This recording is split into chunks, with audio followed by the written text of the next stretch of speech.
So, where exactly do you see yourself in the following three relationships?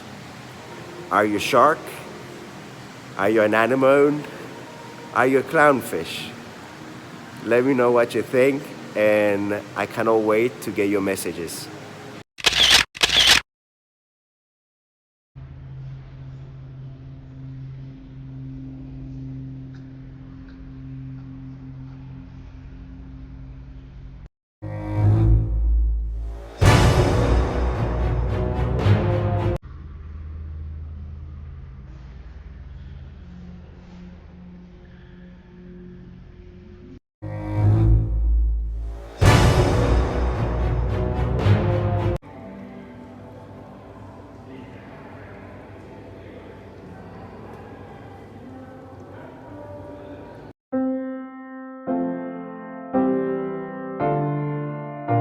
So I'm in this beautiful spot in Atlantis, the Palm, and I decided to share with you those videos because the people that we allow to have in our life, usually they also define who we truly are, how we want to behave, and how we feel comfortable to behave.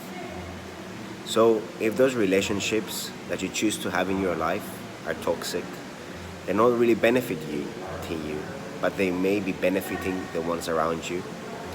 If they're taking away from your positive mindset, and if they're embedded more in negativity rather than a constructive output in regards to life, then it is time to do some self-reflection and choose those ones that will support you, will make you feel good about yourself, and they're gonna also be giving back to you.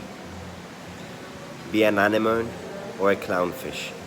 Build relationships that are gonna support you, and they're gonna benefit those ones that are around you, and of course, yourself.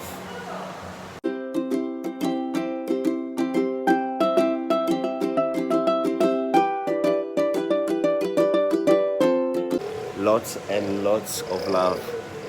Nature can speak to you in ways that are unimaginable.